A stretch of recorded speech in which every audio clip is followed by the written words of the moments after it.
So, hello and welcome. And like I say, this is a short 15-minute session around aptitude tests. So, looking at places that assessment centre, that aptitude tests are used, and also how you can practice and hopefully be more confident in using aptitude tests. So, the aim of the session is to get an understanding of aptitude tests and also to understand why employers use them. So basically, the aptitude tests are set up as part of the recruitment process, and employers use them to assess your potential to learn, to put you in particular situations that are probably it's going to be stressful, and then they want to see how you can adapt your skills within this pressured situation, but also within a business context. So if they were to bring you into their organisation, how would you cope with certain scenarios? And a number of employers use different aptitude tests, but by and large, there's three main tests that employers use, which are numerical, verbal reasoning, and also situational judgment tests. So those are the main three. And, it helps employers to streamline the recruitment process. It makes it so it's then more cost effective for them. If they can then use these particular tests, it could then save them a significant amount of money, because there could be a number of vacancies that they're recruiting, say 30, for example. And by doing these aptitude tests, seeing how you cope within the business environment and with things under pressure, then they'll be able to then streamline and cut costs with regards to this process. Occupational therapists, occupational psychologists work with employers to formulate the relevant tests. And generally, two tests will be used. And like I say, the top three tests are numerical, verbal, and situational judgment.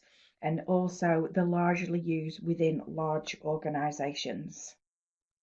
So, like I've gone over, it's generally two tests that will be used. One of those could be within the assessment centre stage.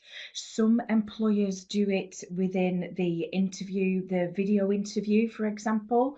They will then, after that, ask you to do an aptitude test, and then the final decision will then be made by an employer. But a lot of employers now are asking students and candidates to do the aptitude tests at the beginning stage. So they might then ask you to do an online application form, or as part of that, they might additionally ask you to send your CV, or they might ask you to send your CV as well. And then what will then happen is they will send an automated response asking you to fill out and partake in some of these aptitude tests. Your scores from there will deem whether you then would then go further through the application process. So again, like we're saying, it's about employers trying to streamline their process. And because they're working with occupational psychologists to look at people's responses and how people respond, and looking at different things like this, then employers are feeling that this is a true reflection of the candidates that they want. And obviously, large organisations have been using these ways of assessing for quite a number of years, and obviously they've had this in place for quite a while. So again, they know that this formula works. So by and large, but we can't say for definite. So this is why it's really worth you preparing and looking and researching at the different aptitude tests that are available. Sometimes the employers will let you know the particular skills that they're looking for, so you can have a sense of what that employer is then looking for. It could then be the numerical, or they might just go for the situational judgment, or maybe critical thinking. So again, it's about you doing your research with regards to that employer, but also as well looking at the information that's then sent with you to then see how you can then prepare. So, like I've mentioned already, that it can be part of the interview process that you would use these aptitude tests. But by and large, it's a part of that online assessment that is used initially after you've completed the online application or CV, or again during that assessment centre. That's predominantly where employers will ask you to do these aptitude tests. So here is a full list of those aptitude tests, and these aptitude tests are all on our CareerEdge system, which all students have got access to and can actually partake on and get a report, which we'll talk about in a minute, that then you can then practice your speed and accuracy with regards to these tests, but also for you to get an understanding of what they're asking for. And with regards to the feedback, it will then give you an outline of, if you didn't answer the question right, well, why didn't you answer it right, and why they chose and why the question the correct one, and why that question is the one it is. So like I say, there's quite an array of tests and subjects that you need to become familiar with. And like I say, CareerEdge, and we'll look at a couple of other places that you can then have a look at different resources and practice further within the presentation. So like I say, CareerEdge is our career system, and we have different tests on there that will then look at your speed and accuracy, and also give you the opportunity to try these things out. So if you log into CareerEdge, and you can do that by Googling careers, and if you click on the link and scroll down to the middle of the homepage, you'll see a big box that says CareerEdge. If you click on that, or if you go onto Blackboard and look for our careers logo, which is this hexagon with a arrow in it, that is our careers logo. If you click on that, you'll then be able to access CareerEdge by putting in your student username and password. If you click on the toolbar on popular tools, and if you go down to where these arrows are, so I think it's fifth one down, then you can then click on the aptitude test, and it will then give you a long list of tests. With these aptitude tests, there is a right and a wrong answer. There's no fluffy in between ground. So with regards to that, again, practicing is extremely key when it comes to this, and getting feedback as to, if you've answered a question wrong, then why is that? And also, if you've answered a question right, and maybe you've even guessed on that, because some of them it's saying that you have to answer yes or no, or you rank things from 1 to 4, then you can then, if you've maybe guessed on that, then you'll be able to get the feedback. If you've answered it yes, well, why was that right? And obviously that's extremely useful when it comes to doing these aptitude tests. So like I say, when you've been on the popular tools, you will then come up with the heading about aptitude tests, and there'll be all these different boxes, which initially there's 3 numerical, then there's 3 verbal reasoning, there's 1 situational judgment, etc, etc, and you can then click on these and then see how you then perform with regards to these aptitude tests. Going on CareerEdge, it's completely free to students, and you can access it as many times as you want. But also I'll give you another couple of places that you can also practice these aptitude tests as well. Just be mindful that when you're practicing aptitude tests on our CareerEdge system, like I say, it is completely free, but some organisations will offer you some basic aptitude tests, but then further along you then have to pay for them. I would say to you, utilise as much as you can for free. If you really want to pay for them, then obviously that is entirely up to yourself, but I would be saying utilise as many as you can, the free ones, and just keep practicing as many of the free ones as you can, because basically practice will make perfect.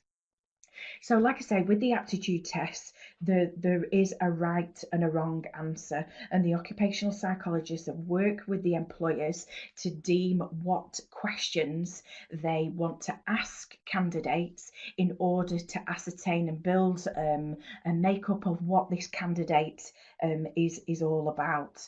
So, we've said about practicing and how that will give you a head start. And like I say, primarily it's numerical, verbal, and situational judgment tests that employers largely go for.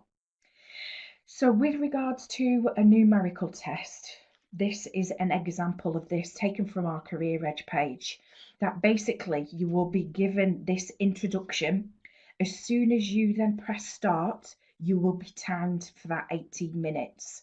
So if you're not ready, if you've maybe not got your calculator as it says here, if you've not got your phone ready or whatever, then you're obviously going to be wasting time, because as soon as you press that start button, then that's it, you're in the assessment. So with regards to when you're doing this assessment and test live, you won't then get feedback from that. However, when you go on these practice places, you will then get that feedback. So obviously make sure that you're practicing to give yourself that head start. So you will get this introduction, and again, like I say, for example, on the numerical one, and you will then be asked this question. And again, this is the first one of 18 on one of the numerical assessments and tests on our CareerEdge system. You can see that your time remaining is there. And then this is the question. You have to then pick out which one it is from these different mathematical questions that they're then asking you. So obviously you pick your answer, and you will then just keep moving on. And at the end of your CareerEdge assessment, you will then get a report. So it'll say about how you scored against others. So you're in the 26th percentile, for example. And so compared with 4,920 times this test has been taken, then you're 26% of these scores. So obviously that isn't a good score. You're going to then need to go back and start practicing. It tells you about the number of questions that was in the test, the number of questions that were attempted by the candidate, number of questions answered correctly was only 6, and the average time taken per question was 14 seconds. So as you can see further on, it then says about your speed, it will then say about your accuracy, and it will then give you other feedback. And like I say, it will then give you a breakdown with regards to those 18 questions that you were asked. It would give you those answers, and it would determine why they picked those answers. So the resources that you can then use are CareerEdge. It is completely free. If you Google Assessment Centre Day, that tells you about different assessment centres, but it also then allows you to practice different aptitude tests. So I would recommend going onto Assessment Centre Day and practicing those aptitude tests. Again, they have a significant amount that is free, but then they will start to charge after a certain number of times that you've used it. However, utilise as much as you can for free, and then it is entirely up to yourself whether you then want to pay extra. Also on Rate My Placement, they have some good practice questions that you can also go on and utilise. So with regards to my next steps, what I would say to you, the most important thing is that you need to practice, practice and practice. So if you are sent an email after you've filled out an online application form and it says about doing a test, make sure that you do this in a quiet space. You're not doing it on the bus or on a train going to work or something like that. You do it at home, you do it somewhere quiet that you know you're not going to be disturbed, so you know you're giving yourself the best chance of answering these questions. Then the next thing is obviously then to have practiced beforehand. The likelihood is the questions that you're practicing on Assessment Centre Day, the ones that you're practicing on maybe Rate My Placement and CareerEdge, aren't going to then be the 18 questions that you might get. However, it gives you an idea of what the questions look like, what they're then maybe looking for, how you then need to prepare as far as like getting calculators, getting yourself comfortable, and then also about how fast you are going to have to be when it comes to answering those questions. So, as far as careers, how can we offer? Well, with regards to aptitude tests, personally, we can't help you and give you any examples. They're all on our CareerEdge system. However, if your aptitude test falls as part of an assessment centre, you can book in and see us for a 45-minute appointment, and we can talk further with you with regards to the assessment centre, what it would then look like, what it would be like virtually, again, how you can then prepare for that, about different pitfalls, etc., etc. It might even be as well that your aptitude test falls as part of the interview. So again, you might then want to come and see us. We can talk further about that, and then maybe do a mock interview for you. We do also do like little, well, we used to on campus do 15-minute drop-in sessions.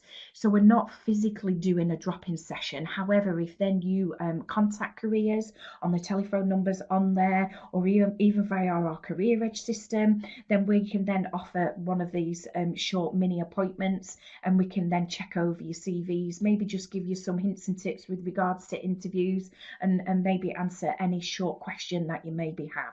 But a 45-minute appointment is more to do with the interview process, your employability, and how we can then help with that. And also, obviously, if you're struggling with anything to do with your career and moving yourself forward. So that is the end of my presentation today. Is there any questions that anybody's got? I'm gonna stop the recording.